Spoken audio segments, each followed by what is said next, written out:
How are you still alive? Or more to the point, how the fuck are you still alive? Those were the words that brought me back from the brink in 2019, spoke by a mental health care specialist who had 40 years experience. The moment he finished reading my health case, my mental health notes, my medical forms,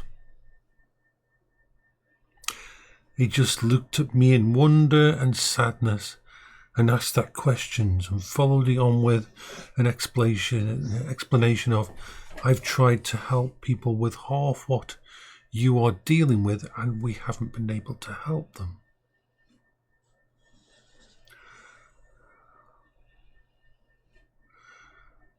That was the moment when things started to change for me.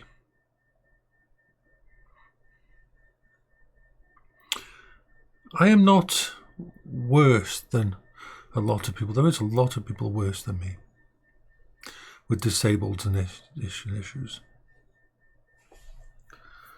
But most people have no fucking idea of what I cope with every day.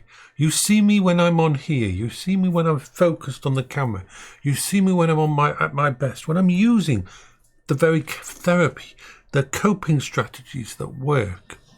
When you see me playing my games on this window here. When you see me laughing and joking and enjoying the game. It's hard to forget that the only reason I can do that is because I'm on camera, because I am focused on something so well that it allows me to function for short periods of time. You don't see how as soon as I turn off this, I have to turn on my Audible book and have an Audible book going in the background just to continue to function. Then I have to check myself to make sure, do I need to go to the bathroom? When was the last time I went to the bathroom? What day is it? What's my name? What was I going to do? I can't remember. Have I eaten? When was the last time I had a drink? I was drinking while I was streaming, but when was the last time I had a drink? Have I gone through just one of my bottles of drink today? Or did I refill it? Am I over drinking or under drinking today?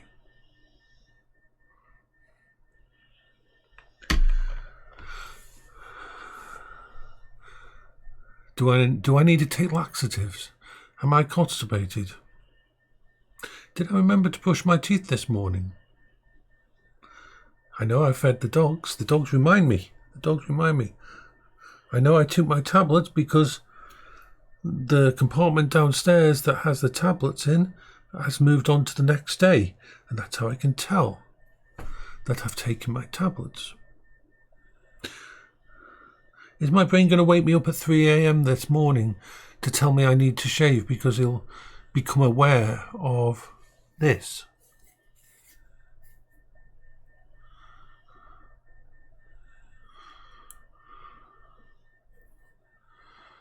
And those are the basics.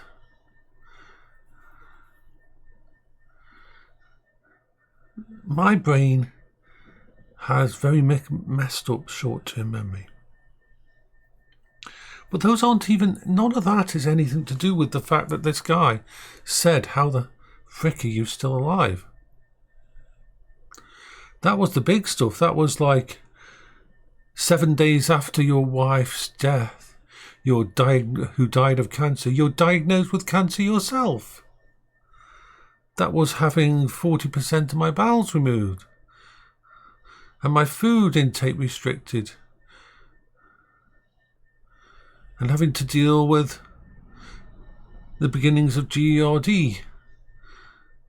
and the wonderful feelings of liquid stomach acid crawling up my throat if I ever fuck up and have the wrong food.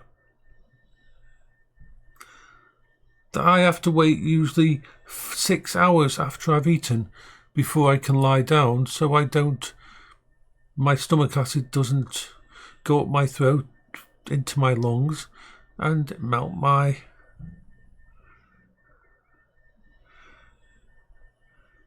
ability to breathe. And even if it doesn't happen, that thought's there and adds to the general well-being. But the fact that I still relive my wife's death. At least once a month, I am back in that room with Paula, watching as the doctors are trying to bring her back. And I make the decision to tell the doctors to stop, that she's not coming back. And I'm back there, back at 0 of guilt and 0 of grief. I didn't do enough for her. I didn't cure her. She's gone. And because of the way PTSD works, I am back at that starting point. Now, in 2019, I was seeing my wife's death 5 times at least a day, every single day. That alone should have murdered me. Should have ended my existence, because no fucker can do that. Imagine your most amazing, wonderful, loving person in your life dying, and then you repeatedly seeing it every single day, 5 times a day. And I don't mean just see it, but experiencing it in perfect clarity. The sounds, the noises, the smells, the feelings, again, 5 times a day. And when you come out of it, you're just as broken as the moment she did die. And then add on to that bipolar type 2, where I spend most of my time in depression. Being depressed is my norm. Add all that rest of the stuff on top of that, having clinical depression due to bipolar type 2. And then add on to that the ADHD, which means my brain likes to focus and grab hold of something. And God help me if it grabs hold of something like, you should have been able to save your wife.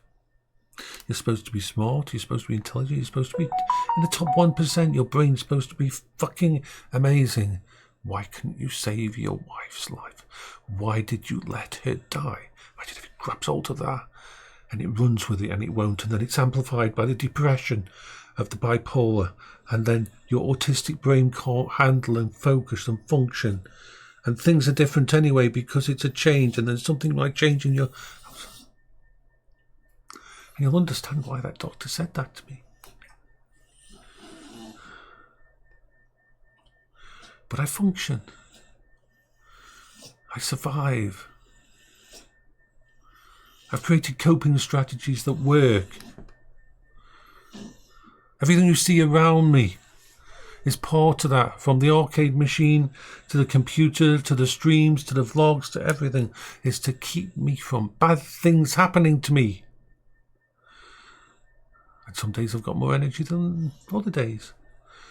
Some days are okay, but even my okay days are so crippling for anyone else that they probably wouldn't survive it. But that's an okay day for me. You get used to it. And you have friends, and you surround yourself with people who can help, and support networks, and you're always building and changing and adapting your coping strategy, and you're leveraging my affinity for technology, so I can always grab hold of something new and go, ooh, shiny, shiny, shiny, that'll focus me for a bit.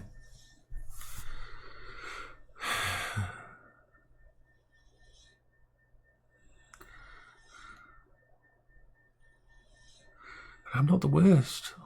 There's people so much worse off than me, so much worse off. So many disabled people who don't have the abilities I have to leverage a specific part of myself and focus everything on it. Even the ability to have my mobility scooter and leave the house It's amazing.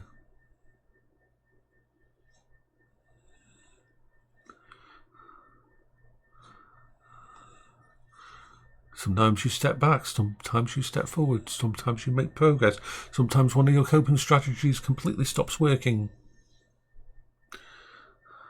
We're not even talking about all the basic things that people who have ADHD and bipolar and autism have, where the food that you've been eating, the same food every single fucking day for 6 months, suddenly your brain says it can't eat it anymore. You look at it and it makes you sick. You put it in your mouth and the texture of it just is off, and that food stuff is gone, and you've got to find another food stuff to take its place. So many things that happen to me every single day that I don't even notice anymore because they're normal. It's part of my normal.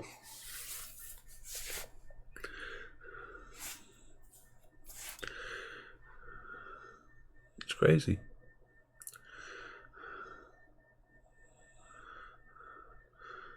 The UK government want to put me in work. Want to remove my benefits and force me down that path. And I know where that path will lead. And it ain't a good place.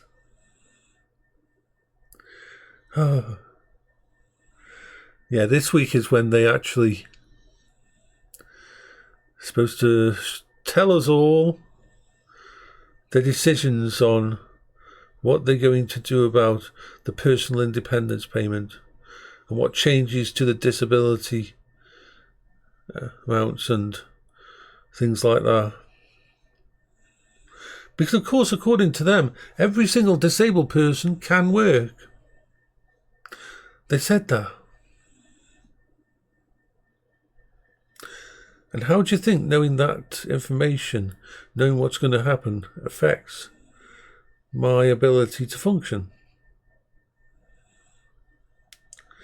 Energy that I should be putting out into leaving the house on my disability scooter and going out and trying to have a bit of fun is now worried about what's going to happen at the meetings that are going to happen tonight.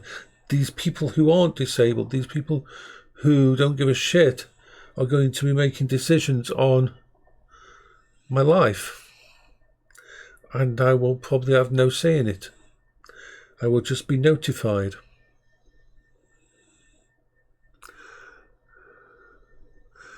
The crazy thing is that in 2019, the options before me were either long stay psych hospital or end of life.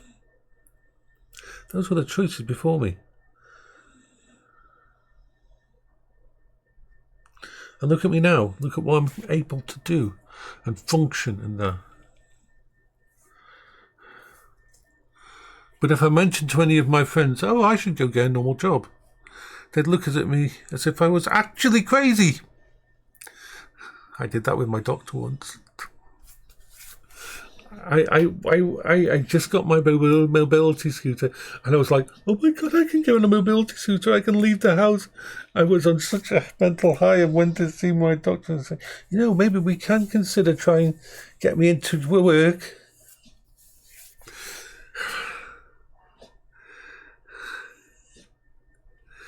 He looked at me as if he was talking to, when a kid said something and an adult's just got to go, okay, we need to have a talk, and sit you down.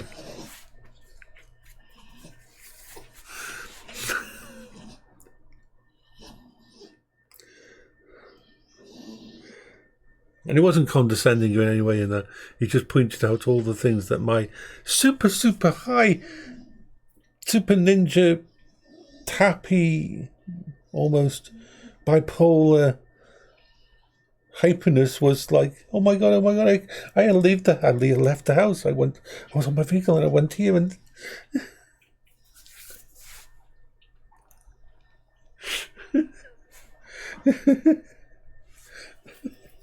I even suggested to him, I said, I could do Just Eat type things. I could deliver food on my mobility scooter and that, and take orders and that and that. And then he said, you'll have to deal with strangers. I was like, oh. I'd forgotten about that. I'd forgotten about my inability to deal with strangers, and he says, you'll have to actually focus on time and deliveries, and it's like, oh.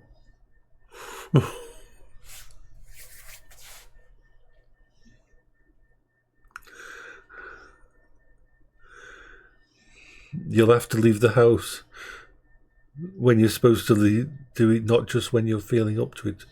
Oh.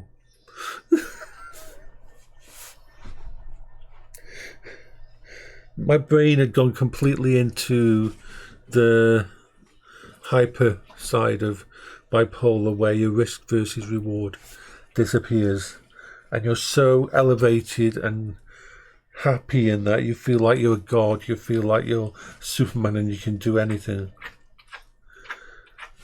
And someone needs to actually explain to you the reality of things.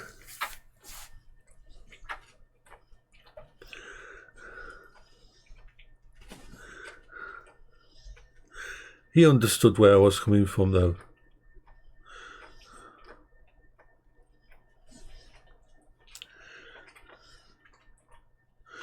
The reality is that without the disability scooter, for me to leave the house, someone has to hold my hand like a child, to focus me, to keep me steady, to keep me focused in the world so I don't get triggered.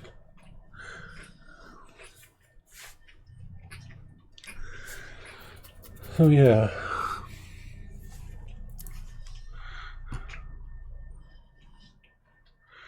It's just the way it is.